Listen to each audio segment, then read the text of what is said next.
Motormouth Jenkins here, welcoming you to our brand new YouTube channel. Hope that you'll come back and see every segment each and every week, and I will share preventative maintenance tips and regularly scheduled maintenance tips for your car. So whether you know a little bit about your car or absolutely nothing, this is the channel just for you, where I share over 35 years of experience as a qualified and licensed service technician with truck and coach, light truck and passenger vehicles. Come back and visit us and tell your friends, and we'll see you each and every week right here in the Car Connection Workshop on YouTube. Hey friends, thanks for stopping by the, well, it's not really the Car Connection Workshop, it's the, where are we? We're somewhere on the campus of Car Connection. We're on the other side of the tracks today. Hey, thanks for stopping by. Niall Motormouth Jenkins here. You're tuned to Car Connection on our YouTube channel. And thank you to all the subscribers, those who are following us. Here's another learning video. Okay, this is a follow-up from what we originally started with on this 2010 Dodge Caravan 3300. We've mastered all but one spark plug, getting them out. So I'm working on it. It's number 4 right here. So I'm working on it. It will come out, and then we'll have all the spark plugs will be changed. But what we are dealing with is an electrical issue, and what's turned out to be multiple electrical issues that brought it to a head. So what was happening originally? Battery going dead. So we removed the battery, and I charged it and tested it, and it's fine. But if you leave the battery cables hooked up overnight, there's a very good chance the next morning it's deader than a doornail. So there's a parasitic draw. I have tested that, and I have verified it. And I'll just show you quickly. You may have seen it through somebody else online. How do I check for parasitic draw? Okay, so what I do is I put the positive. I want to be careful because everything is, I'm not connected here right now, so I can't do any. We'll get to this TIFM, T-I-F-M, TIFM in a moment, because it has its own story. So how do I check for a parasitic draw? I take my test light and I put it on my negative, and then I take my probe and I place it on the positive. And if I have a parasitic draw, this is going to light. So, and at that point, I get my digital voltometer, because I want to know how many amps is the something that is staying on, draining the battery, drawing.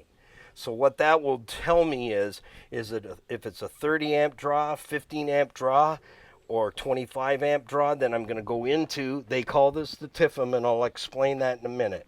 You might look at it and go, that's the fuse panel. Yes and no. There's a little more to it than just being a fuse panel. It's a computer. It's a module. And this vehicle has 3 of them. PCM, body control module, TIFM, control module, and way down there in here behind the fender well is the PCM, the power control module. So like I said, that's how I test for parasitic draw, and I will stamp that in there to hold it, and then I'll go through the fuse panel once I know how many amps, and then I generally just leave my digital voltometer on there so I can watch the meter, the amperage. So let's say it's showing me I have a 25 amp draw, which it does. There's a 25 amp fuse. There's a 25 amp fuse. There's a 25 amp fuse. There's a 25 amp fuse. These are 25s. So what I do is anything 25, and I take my my welder's pen, and I put a dot on each one as I go. As I go. So I start at one corner and I work my way through the panel. I pull one out, see if the meter goes off. If you want to do it this way, that's fine. Just stick it in so that it stays, and keep an eye. As soon as you pull a 25 amp fuse out, if it is a 25 amp draw on your meter, then guess what? Whatever's on that fuse that made that light go out is the culprit. So then you go to your wiring diagram and find out what is controlled by the fuse that I pulled out that turned off my test light, or your voltmeter if you're using a voltmeter. Then you got your job to determine what's on that circuit and go to each component with the battery plugged back in and see if the thing is live when the vehicle's completely shut down. So say it's this fuse right here, my finger's on, and I go to the wiring diagram, I discover I have 3 components feeding off that 25 ampere.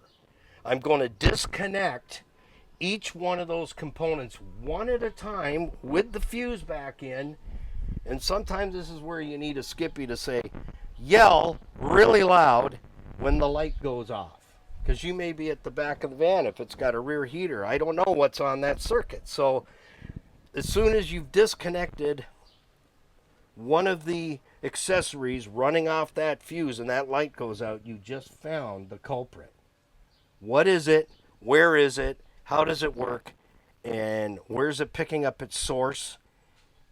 And why is it on when the vehicle's off? That's what you got to determine. But at least at that point, you know what is draining the battery overnight.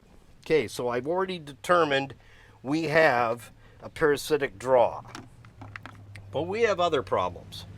So I will come back and chase that after we get the van running, because then that won't take me long to determine the culprit.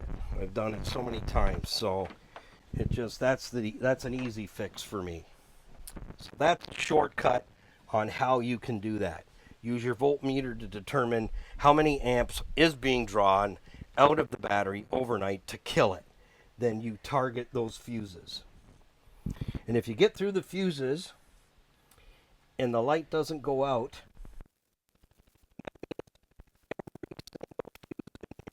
keep going until the light goes out. And if for some unknown reason, unbeknownst to me, that not one of these fuses will put the light out, then you start pulling relays. And again, start in one corner and work yourself through each relay. So that's my first relay, I'm going to go there. Light's still on, put it back in. That's a relay, pull it out, light's still on, put it back in. So re-enter everything you remove as you're going, because it's important to the diag. So then pull this relay, still on, pull this relay. You get the picture till you get through them all, and I guarantee you will make the light go out, and you will then now have a roadmap from the wiring diagram. What's on that fuse? What's on that relay? Where does it get its power? Where does it get its ground? Is there a control unit? Is there another relay somewhere else? Those are the things you have to determine to find out what is staying powered up to suck the battery dry overnight. Okay, next. Where are we at next? Okay, so we have some accessories not working, but the big problem is we're ready to get fixed other wiring, and I'm at the point where, okay, we should be able to get this thing cranking over and running. It won't. It's the immobilizer is shutting it down, and I cannot get the immobilizer to reset or something beyond that. So that's when you got to go looking. So that's when I went through all the fuses. I went through the panel, pulling fuses out to try and get the immobilizer started. I went on the YouTubes and 5 or 6 different other methods, and not one works. So guess what that tells me? It tells me the body control module, the TIFM, and the PCM are not communicating. Not communicating to say nobody's trying to steal it. The key's in the ignition. The key's in the on position. The door is open. The window is down. The door is closed. The vehicle's unlocked. Enough proof to say the key should attach itself to the BCM if there's communication and the immobilizer shuts off. Because it's not just anti-theft. It's an immobilizer. It immobilizes half the system. It's not going to let you start the car no matter what you do. You got to beat it to win it. So that's where I'm at. So I'm now getting into, all right, we got to dive into, Chrysler's had problems with these TIFMs all the way back to like the early 90s. So I thought, I got to get in here and I got to see the bottom of this TIFM and pull all the plugs out and see if we've got corrosion. Because this is a control module. And I can prove that by showing you the back side. In this second half of it, if I split this thing all apart, there's circuit boards in there. You can see right through here. Right where my finger is. Let me get my probe. Right here, circuit boards. This thing is loaded with circuit boards. So the BCM, PCM, and TIFM all have to work together. So there's all kinds of pins here. It's not just about connectors. This thing has a full circuit board built inside it. So I came in here and right away I'm going, somebody has been here before me. And this is the one that really I was thinking about, because that's where the pins are for the immobilizer. And there's a power that comes out of here that feeds the PCM. So I pulled it all apart so I can see the pins, see if there's any greenness there on the pins. And I'm starting to see things like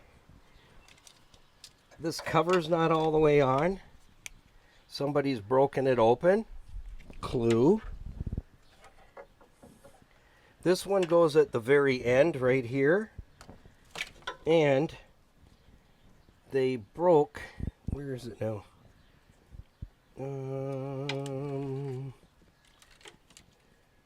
They broke the side off of one of these.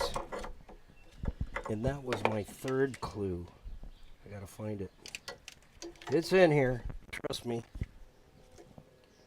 But this is the stuff you gotta go looking for is, has somebody been here before me? If so, what were they doing? There it is. That's the one. It's broken. That's the lock. See, this swings over when it goes in there, and it locks these plugs in because these things can walk out. And I took this cover off myself, off of this one, so that I could see the terminals in the back. And I found one terminal had been pulled through, so it was this one here. I got it back in, pushed it back in, and locked into place. So there's a problem fixed. Is it the problem? No. I get into the back of this one where the handle that locks it in place is broken, and I find this wire right here. I peeled it back because I wanted to test it. Somebody has probed the wire with a test light. See what I'm doing? And punctured the skin on the wire, and they did it to this one, and it wasn't even connected. There was just a little green blob of crusties on here, and I picked it off with my test light, and guess what? It fits right into that wire like somebody's been there before. There was a hole there. So I pulled the wire apart, and what I did was I wanted to see, and I had it all hooked back up. I wanted to see, well, what is that wire actually doing? So I reconnected it. This is back into the TIFM. And then I took an alligator clamp and I clamped onto this wire. That's why I skinned it. And I touched it to my back probe, and all the interior lights come on in the vehicle. They haven't been working for a long time. So then I come back out here and I pulled this one out of the harness, and guess what? I got a puncture right here too, and I don't have a connection. So if I pull this wire right now, I can pull it apart because there's no connection. But how did that happen? Somebody was here before me, pulled the plug out, didn't know how to get these off, and broke the handle right off that locks the harness into the TIFM, because it's already bad enough to make sure that every single one of these plugs is in, and it's in properly. That means you heard it click in, you've locked it in, it's in. Because that too is a problem. It's been known, and you can go on the YouTubes, that guys get told it needs a TIFM, they go get one, and then they plug it in, and the vehicle doesn't start. Because one of the plugs, or multiple plugs, they didn't make sure they're totally locked in, snapped in, they clicked in, and they can verify the plugs are in. So this I'm going to have to fix, because to go and get another TIFM, it's not going to solve the problem. And see, here's another problem. You ready? Come and have a look. See this wire here? I can pull it all the way out. So when this plug went it back in, it's not locked into place. So as it's going on the pin, guess what's happening? It's pushing it away. So this is probably our reason right here why the vehicle won't communicate and shut off the immobilizer. That's a major power source. Big, heavy red wire. So I'm just going to tuck that back in there. I am aware of it. So how did that happen? How did that happen that the tab is broken off to hold it in, so it can't pull back? How did that happen? Well, I don't have that answer. But I have to fix that, because this is the car. So we're going to go to the wreckers and get a used TIFM for 2 reasons I'm going to show you now. Okay, stay with me, because this is a teaching tool. Let me move my apparatus here. This is my best friend. I've had it for this my second one, but I still like my test light for certain tests. I still like my test light, but for the most part I use a DVOM. We've got what is water here. That's why, look at all the rest of the plug holes. It's white. That's water. I got white. That's water, but I also have green. I have in here, let me get my probe again. I have a green terminal right here. See? There's the Mombies. Well, here's the thing. That's corrosion on this side. What's in the circuit board? I don't know. But I can tell you, it's corroded out here. And there's more than one terminal in here that I scraped green corrosion off of, and another one right here. It's green. So this thing is done. I'm not even going to play with it, because it's going to be a living freaking nightmare. And I look at other terminals. Look, I see green, green, green, green, green, green, green, everywhere I look. So you know what I'm be playing with? A headache. How many times will I play with this till I get 100% connection on every single pin terminal all the way across the TIFM? The odds are against me. So we're going to go to the next level. I've got one test to do down on the PCM, the power control module, way down there. And I want to have a look and see if somebody else has done anything like this down there. So fellers, be careful. If you have to probe a wire with your test light to test it, make sure you have a can of liquid sealant you can buy, and it's liquid to seal that puncture off. I don't do this anymore. That's why I have things like back probes, so that I can go in from the back or in from the front, and I'm not damaging the terminal. It's not forcing itself in there. I can come out the other side and test. These things are fabulous. So that way you're not spreading a pin, because if you spread one of these pins, it's not going to make contact. Guess what? You just created another headache for yourself, and it ain't never going away, because now you got a pin that's destroyed. Now you need to have the tool that releases the pin to pull the wire through and change the pin on the wire. This is what we're dealing with. guys. So you gotta be careful. If you're gonna be back probing and poking and putting a cotter pin in there, well, you're going to probably open a big can of whoop ass on yourself. So that's why I use these. And I just poke it in there like I just showed you. It works great from the back side, so that when this is plugged in, I could actually test that circuit, poke that in, test right off the end. I've done no damage. I haven't damaged the pin, I haven't damaged the wire. So, but if you're going to do and stuff like this, obviously somebody who was in here knows they broke that, and it won't stay on the terminal. So when I push this in, it pushes it out the back. It has to be locked. They have to be locked in. So just do the job right, guys. You know, this has turned this truck, this van, into a bit of a nightmare. So before we go into the wrecking yard, a U-Pull-It center, and go after a TIFM to save the customer, this is about $1,800. So how many 1,800 buckses do you want to spend? It's a 2010. So we're going to go after a used one, but we're going to make sure when I get in there, I don't see stuff like this, where it's been had at, and very poorly, I might add, because I'm going to have to cut this harness out of the donor vehicle that we haven't made yet.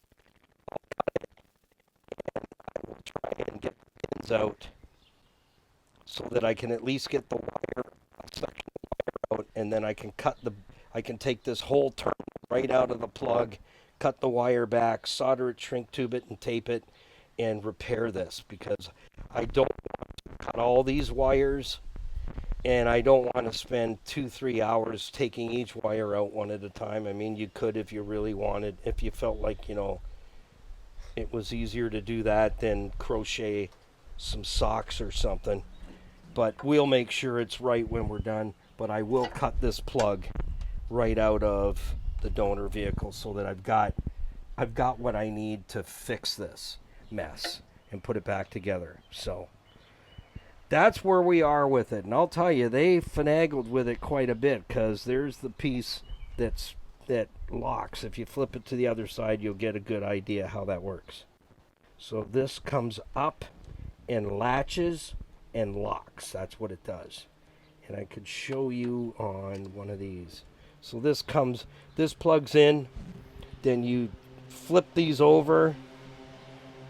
Maybe I'm not going to force that. But this one too is, why is this open? So I've had a good look at it. I'm not sure what they were doing, but I can close this back up, and this latch is good. See, that's how it does. It goes down like that. So this goes down, and now it won't unlock. See how that works? That's a good example right there. So that's what we want. Positive lock. So this pulls the plug into the TIFM, and this locks it into place. And they're kind of a little bit tricky to deal with, let me tell you. It's been a while, so I just do that very carefully. Don't get rammy with this stuff, because then you have to press that. So you see what I just did there? That's probably what happened. He pushed this back, but he still couldn't get it, so he pried on it. Well, you have to push that tab, then it releases it. So you have two locks. One here locks the handle from popping up, and the handle also locks a second time on this tab. Well, this one doesn't have it anymore, so they got... Thank you very much. Can I have some gravy on that, please? Catalpas. It's a love-hate relationship. The leaves, the flowers, the beans. It's another translation for catalpa is Indian bean tree. No, I haven't smoked the bean. I don't think so. So that's where we're at. We're going one more test. C1, that's connector 1 on the PCM, the power control module, just to make sure my powers and grounds are good down there, which will tell me that the power control module is communicating with the TIFM and the body control module, which is somewhere in the van. So that's what we're dealing with. So I thought, give you a quick update. That's where we're at. And this is $1,800. So if you want to, maybe buy an extra one, keep it in the van. I don't know. I don't know. So we're just going to cover that back up because that's just the way I am. There's all kinds of usable components in there, and don't do any more destruction. Also, the hinge is broken. Also, I noticed I had to bend this back. Somebody forced this cover back on the Tiffum because they bent this right over so it wouldn't close up and seal up tight in here as well. And I had to get my pliers in there to bend that back over so I could actually realistically get it to seal. It has a gasket for a reason. It's just not there for grins. It has a gasket and it needs to be sealed. And guess where one of the problems is? Down here. Water got into one of the plug sections because it wasn't sealed right here and wasn't weather sealed here, because this was pushed right over and that was pushed right over, and I just took my needle nose pliers and bent them back. But yeah, there's a reason it's to be watertight. Just saying. So whoever was in here got rammy. Seriously rammy. Like I said, it's $1,800. How much rammy do you want to give it? I don't know. That's not for me to answer. I'm just trying to get this thing back and running, and we will conquer this. I'm on the path to fixing it. So once we get a Tiffum, get it in there, I think we're going to see some great success. Everything should start coming alive. The only thing I don't know is the parasitic draw, which we will attack at that point, but not right now. I know there is one. I know it is 25 amp draw. I know the battery will die overnight, so it's fully charged again. I've tested it. It's healthy. It's only a year old. It's a 24. So we're coming together. And how do you attack something like this? You don't have to start ripping wiring harnesses apart. Oh, it needs a PCM. Oh, it needs a BCM, without doing any pinpoint testing. Because what did I discover? Somebody else did pinpoint testing and has caused a series of problems. What do you do next? You need to fix that series of problems to get to what do we have now? What is corrected and what do we have now? So, till the next one, keep it under 100. Happy motoring. Don't get rammy. Don't get rammy. And like, share, follow, and subscribe. It's free. It's free. And ring the notification bell so you don't miss another video like this. I hope you got something out of it. Like us and follow us on YouTube. Be a part of our Car Connection Nation. And watch for us on Stevensville on the web. You'll see little snippets you haven't seen anywhere else on our YouTube channel, on Stevensville on the web, and right here in the driveway on the Car Connection campus. Thanks for stopping by, friends. Thanks for watching. We'll see you in the next one. Well, thank you for stopping by the Car Connection Workshop right here on YouTube. Don't forget to come back and join us for another segment. So like, share, tag, and follow, and ding that bell so that you don't miss a single edition of Car Connection. So till next time, keep it under 100 and put the coffee on, because we're coming to your house.